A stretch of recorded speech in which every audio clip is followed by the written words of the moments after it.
9 shkurti duket se nuk solli rezultate të kënaqshëm zgjedhor për asnjërin nga partitë politike në vend.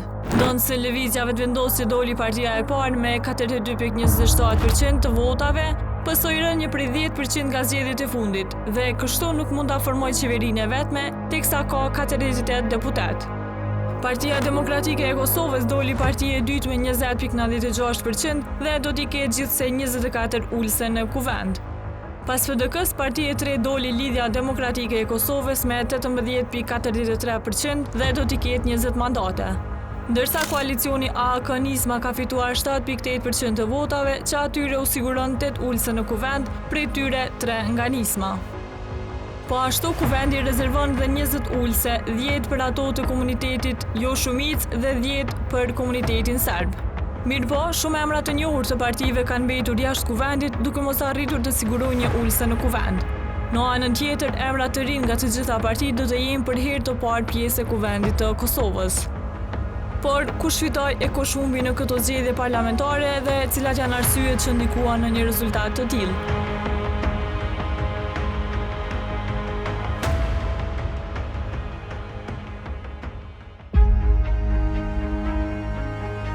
Kandidati për deputet nga PDK, Rashid Qalaj, në një prononcim për ekspoze, thotë se kjo parti ka dalë mirë në zgjedhje. Mendoj që Partia Demokratike e Kosovës ka dalë shumë mirë në këto zgjedhje. Normalisht që kemi prit jemi më mirë, po rezultatet që kanë dalë deri më tani tregojnë që Partia Demokratike e Kosovës ka patur një rritje të ndjeshme gjatë zgjedhjeve të fundit dhe mendoj që populli për më shumë është duke rashtuar për Partisë Demokratike e Kosovës. Sipas tij, PDK dhe LDK janë fituesit e zgjedhjeve, ndërsa humbëse e sheh vetëvendosjen për të cilën ka pritur që mos ta kaloj as pragun. Po mund të them që fituesit kryesor të kësaj gare elektorale është Partia Demokratike e Kosovës dhe Lidhja Demokratike e Kosovës, ndërsa humbësi më i madh, nëse mund ta quaj humbës, meqense unë kam pritur që duke u bazuar në rezultatet e punës, duke u bazuar në mënyrën se si ka qeverisë, unë kam pritur që partia që është pushtet, ndoshta mos ta kalojë as pragun, për shkak se kemi pas një situatë shumë traun ekonomike dhe një tension mjaft të madh sa i përket deklaratave të panumërta të kryeministit të Kosovës për gjendje luftë në Kosovë ku ta diun. Mendoj që rrëmja e lëvizjes vendosur është dashur tjetër në thellë, sido që tjetë ka pasur një rrëmje të theksuar dhe besoj që partitë kryesore që kanë fituar këto është Partia Demokratike e Kosovës në radhë të parë dhe Lidhja Demokratike e Kosovës. Ndërsa Arton Demhasaj, kandidat i AAK-s për deputet, humbës të vetëm të zgjedhjeve sheh lëvizjen vetëvendosja. Spori dhe me thonë procesi edhe i zgjedhjeve edhe i numërimit rezultateve lënë shumë për të dëshiru. Për herë të parë Kosova prej zgjedhjeve të para vitit 2000 dhe me thonë nuk ka pas zgjedhje ma keq të organizume, ma keq të administrume, ma keq të menaxhume se këto zgjedhje. Imagjinoj që një muaj halos kemi rezultat. Sa i përket se kush ka fituar, kush ka humbur, mendoj që normalisht humbja e madhe e zgjedhjeve është vetëvendosja për shkak se i ka humbur diku mbi 10% të votës që ka pas para 4 vjeteve. Normal që PDK-ja ka një rritje, LDK-ja ka një rritje, po nuk ka një rritje të kënaqshme, ndërsa AK-ja së bashku me partnerët e koalicionit në një farë mënyre ka humb vot ose ka humb edhe pak përqindje, po me numër të deputetëve është aty ku ka qenë edhe para 4 zgjedhjeve. Kështu që në përgjithësi bën që humbja e zgjedhjeve është vetëvendosja për shkak se 4 vjet ka qeverisë, 4 vjet ka këtë qeverisë, edhe rezultati është ky që e shohim sot, pra me një rrëmje tepër të madhe. Për Demhasajn, AAK nuk pati rezultat të kënaqshëm zgjedhor, për çka thotë se koalicioni nuk dha efektin e pritur. Mendoj që AK-ja nuk ka pas një rezultat të kënaqshëm, pritet ka qenë për një rezultat shumë më pozitiv, si duket edhe marrëveshjet ose koalicionet që arrit nuk e kanë pas efektin që është prit me pas atë efekt, edhe këto me gjas mund t'jenë, si të themi, janë paradigmat e para që ne i kemi pa, që kanë mund të ndiku në një rezultat të tillë, por normalisht që si AAK kemi me bëni një analizë pak më të thellë këtë procesit zgjedhor për me nxjerr ku janë defektet dhe problemet, pse ka ardhur te ky rezultat dhe normalisht pastaj me marrë edhe veprimet për me u rikthy prapë në skenë ashtu siç e meriton me qenë AAK-ja. Se kush fitoi e kush humbi në zgjedhje kanë dhënë vlerësimet e tyre edhe analistët politik. Analisti politik Visar Ymeri thotë se në këto zgjedhje ka pasur një ndëshkim jo të vogël për lëvizjen vetëvendosje dhe kryeministrin Kurti. Po mendoj që rezultati paka shumë e ka tregu një disponim tjetërfare, do të thosha të qytetarëve të Republikës Kosovës në këto zgjedhje, sepse kemi një ndëshkim jo të vogël për partinë që ka qeverisë Kosovën për këto 4 vite, pra për lëvizjen e vendosur dhe kryeministrin Kurti. Unë mendoj që ky ndëshkim më shumë të lidhet me qeverisjen e brendshme, pra mungesën ngatise të tërësishme të rezultateve për sa i përket qeverisjes brendshme dhe pastaj edhe sjelljes politike të kryeministrit Kurti në përgjithësi gjatë qeverisjes, po veçanërisht gjatë fushatës, po kjo arroganca, polarizimi, mungesa llogaridhënies, kokëforcia kështu me radhë, mendoj që e kam mësuar një ndëshkim nga qytetarët e Republikës. Tjetër gjë që na tregon rezultati është që pasi e provuam një qeveri nga një parti, mendoj që qytetarët e Republikës këtu kolektivisht kanë hequr dorë nga avanturat e tilla të quaj ashtu, sepse u pa që ajo paraqet rreziqe të mëdha edhe për demokracinë, edhe për integritetin institucional, edhe për jetën politike në përgjithësi. Sipas tij, vetvendosja ka pësuar më së shumti në këto zgjedhje, kurse 2 partitë të cilat kanë dalë fitimtare janë PDK dhe LDK. Kjo mundet më ushtru në disa rrafshe, fitoria edhe humbja e kështu me radhë. Dhe mendoj që lëvizja e vendosjes është ajo që ka pësu më shumë, edhe në përqindje, po edhe në raport me pritjet edhe projekcionet që ata i kanë pas gjatë fushatës. Pra siç na kujtohet, ka një 500.000 vota, ka prapta qeverisin Kosovën të vetë me kështu me radhë. Ndërkohë që 2 parti mendojnë që kanë dalë fitimtare gjatë zgjedhjeve në kuptimin e rritjes votës, po edhe të etablimit të një lloji politik bërje tjetër, ato kanë qenë PDK-ja dhe LDK-ja, të cilat të dyja këto e kanë pas fushatën shumë përqendruar në program, kanë pas programe jashtëzakonisht mirë të detajuara, i kanë shpalosur si duhet dhe kjo ka arritur që me i prek një pjesë të konsiderueshme të votuesve. Natyrisht që nëse e marrin formalisht, vendosja është partia më e madhe, i ka fituar 40 ose 41% varësisht si do të jetë rezultati përfundimtar dhe do ta ketë para mundësinë që ta krijojë qeverinë. Mirë, po për shkak të pozicionimit të tyre barikadues, kjo mundet t'i kushtoj domethënë me humbje të pushtetit dhe pastaj natyrisht që ato parti që në fund e krijojnë qeverinë dhe votojnë në kuvend do të jenë fituese të zgjedhjeve të familjes. Ndërsa politologu Dritëro Arifi thot për ekspoze se vetvendosja është fituese ligjore por jo morale e zgjedhjeve, e cila ka kërkuar të i kalojë rezultatin e vitit 2021. Rezultati është real, është ai që është ajo ndjenja e qytetarit, pra rezultat konkret, një reflektim i gjendjes e cila është në mesin tonë, pra këto janë ato pikat për të cilët qytetarët mendojnë që mund të avancohet, po themi mirëqenia e tyre kështu me radhë. Pra është një rezultat ku mund të themi nëse e ndajmë në parti, si një parti politike, mund të themi që vetvendosja është një fituese, po themi teknike, ligjore, por jo morale. Për shkak sepse pritjet e tyre kanë qenë imagjinare që të fitojnë mbi 50%, pra të ripërsëritet viti 2021, e gjë që ka qenë e pamundur edhe në logjikën e një personi shumë të thjeshtë për shkak të shumë problematikave që kanë ndodhur gjatë këtyre 4 viteve. Kritik ai është edhe për opozitën që thotë se nuk e ka arritur objektivin e saj.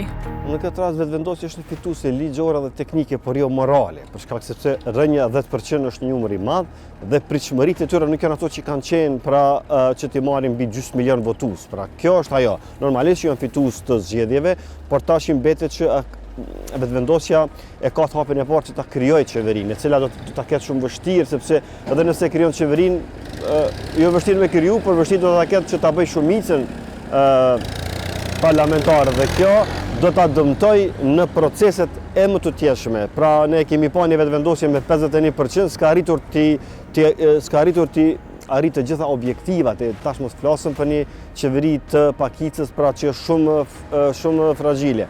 Po ashtu edhe opozita nuk i ka arritur numrat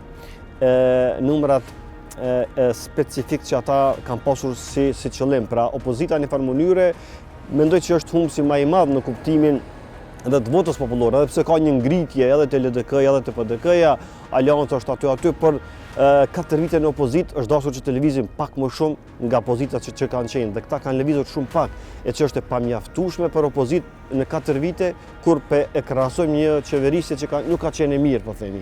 Prandaj këtu e shoh që në farë mënyrë të dy palët janë humbse nëse shikojmë në sytë tonë, për shkak se asnjë nga palët nuk e ka arritur objektivin e kërkuar.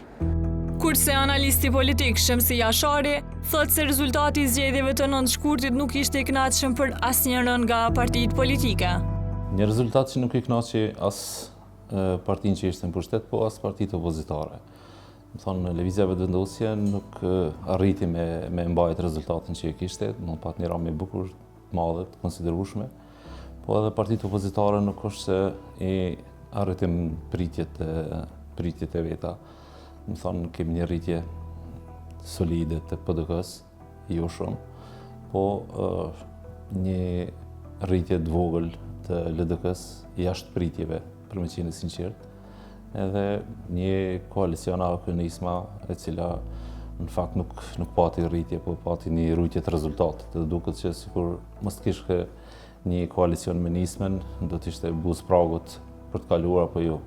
Më thonë me një fjalë, ky rezultat nuk i ka kënaqur asnjërin prej subjekteve politike, për më shumë i ka kriju një situatë ku do të ketë bukur shumë problem në rand parë themelimi i institucioneve, e qeverisë, dhe pastaj një pasiguri e madhe për kohën kur presidenti i vendit i ka lënë mandati vitin e ardhshëm, dhe thjesht rrezikojmë këtë rezultat që të shkojmë prapë në zgjedhjet parakohshme. Ai ka pritur rënje më të madhe të përqindjes së votave për vetëvendosjen dhe rezultat më të mirë për LDK-n e PDK-n. Ajo që kam pritur është një rënje më e madhe e Lëvizjes Vetëvendosje, për shkak që performanca e qeverisë ka qenë jo e mirë. Sidomos, më thonë, përveç mungesës së rezultateve, 2 vitet e fundit kemi pa shumë skandale ku janë përfshirë dhe të dyshuar ministra për keqpërdorim pozite zyrtare të lartë të ndërmarrjeve publike që kanë qenë bukur shumë publik për afera, procese gjyqësore të iniciuara, arrestime, kështu që e kam pritur që nëse do të vlerësohej drejt nga qytetari performanca e qeverisë, me siguri që do të kishte një rezultat më të ulët. Në anën tjetër kam pritur një rezultat më të lartë të partive opozitare, nisur këtu nga fakti që Partia Demokratike ka pas një listë që ka qenë pa asnjë kandidat me të kaluar ose procese gjyqësore të kaluara, domethënë një listë të pastër në kuptimin në raport me ligjin, pastaj një LDK e cila kaloi një proces të zgjedhjeve të brendshme, një reformë, një leadership i ri edhe një listë bukur premtuese e kandidatëve, por nuk arritën ta marrën rezultatin që është synu prej tyne, e që në fakt ka qenë edhe një pritje e imja që do të ketë një rezultat më të mirë. Në anën tjetër, analistja Magbule Shkodra ka thënë për ekspoze se krahasuar me zgjedhjet e kaluara, Lëvizja Vetëvendosje është humbësja më e madhe. Varësisht se çka do të marrim si referencë, nëse i shikojmë projekcionet që kanë bërë partitë gjatë fushatës zgjedhore, asnjëra nuk i ka arritur ato që ka kërkuar. Do të thotë nëse i shikojmë në atë aspekt kanë dështuar. Po, nëse i shikojmë si referencë rezultatet e vitit 2021, atëherë partia fituese, Lëvizja Vetëvendosje, ka shënuar humbjen më të madhe. Pra është humbësja më e madhe në atë referencë. Partitë opozitare megjithatë kanë shënuar një rritje të vogël dhe për të dy palët elektorati ka një mesazh.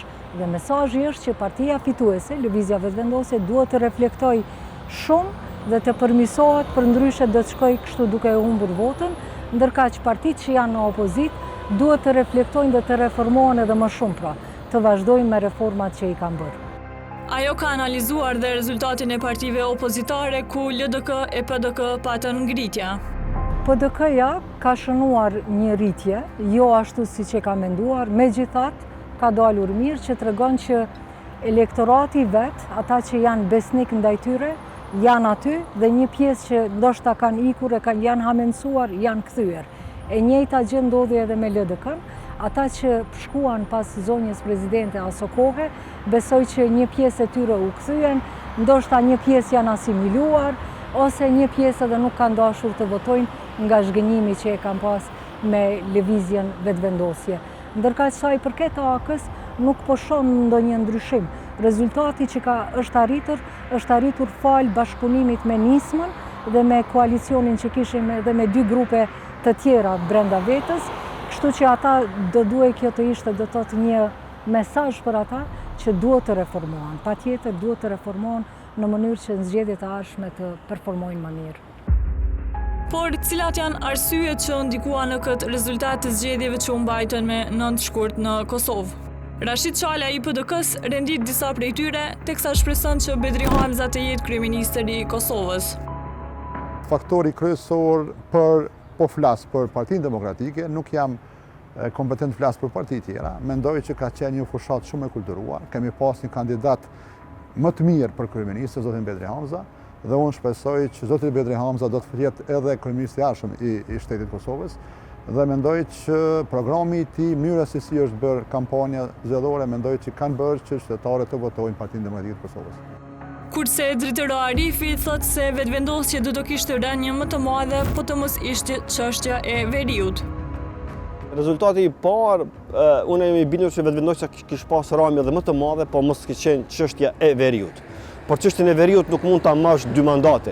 BV-ja duhet ta di që në 4 vitet e ardhshme, nëse do ta bëjë qeverinë, nuk mundet të merr vota mua vetëm me veriut, sepse qytetarët do të lodhen nga ajo dhe do të ngopen.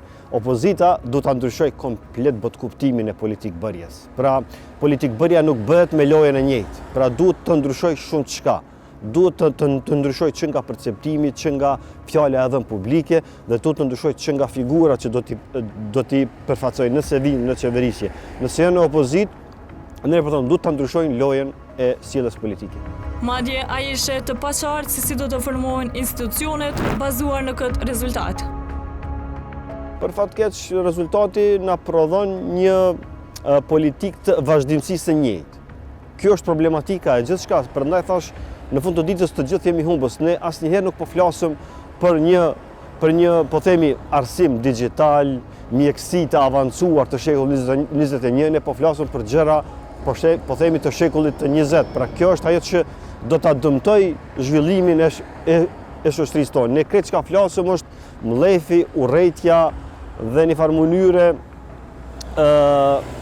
premtime të dhëna të para që nuk mund të realizohen. Pra na japën premtime të parealizueshme dhe të kota. Asnjëherë nuk e themi të vërtetën, e vërteta dhem, por politikanët janë pikërisht aty për ta thënë të vërtetën, sepse ne 4 vite i humbëm për çka? Nuk kemi zgjidhur asgjë, pra jemi në pikën A. Ende jemi në pikën A, s'kemi ardhur te pika B për 4 vite, po flas për dialogun, sepse ky problemi më i madh që po na mban peng, pra po na mban në gotë, nuk po mund të ndalem nga ajo gota që të zhvillohemi. Dhe asnjëra parti nuk po merr seriozitetin dhe guximin për t'ia thënë të rreth qytetarëve. Ky është problemi, kështu duhet zgjidhur nëse dëshirojmë të ecim tutje. Prandaj nëse cila do parti që do vijë në pushtet, kam frikën që do të lëvizim në të njëjtën rrugë duke pasur frikë se çka mendon qytetari për këtë apo për atë çështje, pa pasur guximin që të marrëm edhe goditjet nëse janë të nevojshme, por për të avancuar shtetin. Kurse, sipas Shemsi Jasharit, rezultati ka pasur mesazh për vetëvendosjen, teksa shton se nuk ka as fitues të qartë e as humbës të mëdhenj. Mendoj që qytetarët kanë dhënë një mesazh subjekte politike. Do thotë partisë që ishte në pushtet i dhanë një mesazh që megjithëse jo në masën e duhur, i dhanë një mesazh që nuk jemi të kënaqur me atë që ti ke bërë për këtë mandat, të pas mbështetjen maksimale në 50+%, edhe me ky 10% i rënjes në votë është një mesazh që nuk jemi të kënaqur. Dhe që kjo qeveri duhet reflektoj. Domthonë ky leadership i kësaj partie duhet reflektoj. Partive opozitare ju dha një mbështetje të vogël, po duket që është elektorati ende më kërkues në raport me ta, kuptimin e reformave, në kuptimin e asaj që ka përfaqësojnë, dhe në kuptimin e betejës politike në Kuvendin e Kosovës. Do thotë nuk kemi fitues të qartë, nuk kemi edhe humbës në masë të madhe, edhe ky balancë votash, do thonë na sjell në situatë tjetër se sa do të jenë partitë politike të gatshme të bëjnë kompromise për të ndërtuar institucionet, edhe sa të ndryshme do të jenë ato institucione pas një kombinimi që mund të vijë nesër në qeveri. Pozicionimet e tyre, diskursi problematik i kryeministrit deri në ofendime, do thonë ja përshtypjen që nuk ka hapësirë për bashkëpunim ndonjë prej partive opozitare për të ndërtuar institucionet. Megjithëse nëse i referohemi të kaluarës në politikë, fjala kurrë nuk përdoret, sepse kemi pa ofendime, akuza, sharje prej më ndryshmeve edhe në mandate tjera, po pastaj kemi pa dhe koalicione sikur i kanë harru brenda natës ato që kanë ndodhur përpara. Do thotë nuk është e pamundshme, po duket bukur sfiduese që të kemi një kombinim mes të partisë e cila ka qeverisë deri tash, lëvizjeve vetëvendosje ndonjë prej subjekteve opozitare. Por cilët ishin faktorët që prodhuan një rezultat të tillë zgjedhor sipas tij? Unë mendoj që janë dy faktorë.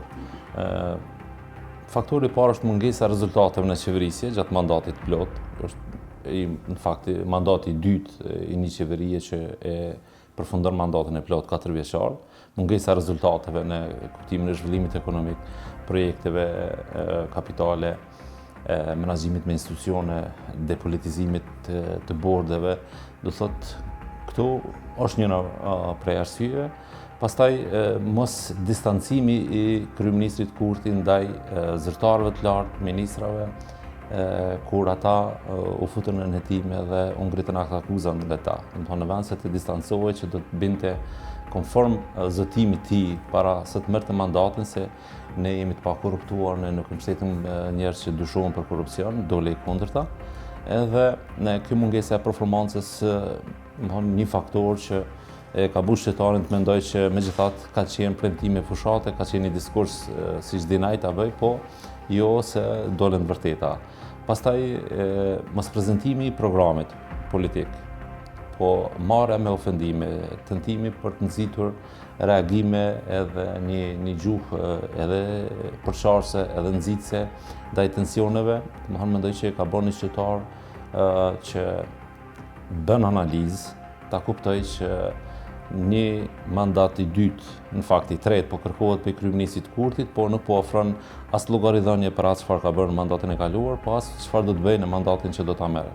Domethënë gjitha që ishte akuzë ndaj oponentëve politik, duke i targetuar herë njërin e herë tjetrin, megjithëse nuk ja dhan atë mundësi që të futen në diskursin e tij polarizues, ai e tregoi që se ku qëndron. Korrupsionin, mos zhvillimin ekonomik e rritjen e çmimeve i sheh si disa nga arsyet që qytetarët ndëshkuan vetëvendosjen Makbule Shkodra. Lëvizja vetëvendosje pak ka për të thënë, sepse pak punë kanë bërë, pastaj në fund kishin këto aferat korruptive të cilat u hulumtuan nga media dhe po raportohen gjatë gjithë kohës, ka raste që janë pra nëpër prokurori e nëpër gjykata, do thotë një parti e cila premtoi shumë duke na thënë se ne jemi të vjedhur, tani në fakt ajo nuk arriti ta luftoj korrupsionin dhe transparenca ishte pothuajse zero. Ishte e barikaduar, nuk ishte informacion, madje në fund vendosi ti bojkotoi edhe media, që ishte gabim shumë i madh. Do thotë kjo e penalizoi mjaft shumë lëvizjen vetëvendosje dhe po ashtu punët që nuk janë kryer, nuk kemi zhvillim ekonomik, nuk kemi zhvillim në arsim, ndonjë ndryshim substancial diçka. Tema e vetme që e mbajmë në prej arsimit është librat, si u shpërndan, si u dhan, pastaj në shëndetësi nuk kemi ndonjë përmirësim, vazhdojnë ankesat e qytetarëve, jeta është bërë më e vështirë, çmimet janë rritur, do thotë të gjitha këto i faturohen lëvizjes vetëvendosje pasi që kishte një mandat të plot, 4 vjeçar, për herë të parë në mandatin e saj 4 vjeçar, pothuajse nuk arriti të bëjë asgjë. Ndërkaq që partit në opozit mendoj që në fillim nuk e bën opozitën ashtu si duhet në parlament, megjithëse kanë bërë disa iniciativa që janë për të përshëndetur si dërgimi i shumë ligjeve në gjykatën kushtetuese dhe kthimi tyre prapa, kjo ishte një merit e tyre, por megjithatë nuk bën atë që kemi pritur. Ato pra duhet të vazhdojnë me reforma. Ajo thotë se ka pritur rezultat më të mirë nga partitë opozitare. Unë nga këto parti kam pritur që të jenë shumë më aktive, posaçërisht në parlament, ato në fund para fillimit të fushatës i ndezën motora dhe filluan të aktivizohen, por megjithatë pra nuk e kanë bërë punën si duhet. Kur me të vërtet beson se diçka duhet të kundërshtohet, nuk mjaftojnë postimet në Facebook, nuk mjaftojnë vetëm fjalimet në kuvend, por duhet të gjetur edhe mënyra tjera paqësore. Nuk po them këtu për protesta të dhunshme e dëmtim të pronës publike, por ka pasur edhe mundësitë e tjera për të kundërshtuar të gjitha ato që me cilat nuk pajtoheshin me lëvizjen vetëvendosje. Me një rezultat të tillë, mbetet ende e paqartë si do të formohet qeveria e re. Kryeministri Albin Kurti është zotuar se do ta formojë vetë qeverinë pa pasur koalicione me partitë opozitore. Mbetet të shihet në vazhdim se kur do të formohet qeveria e re dhe kush do ta formojë atë.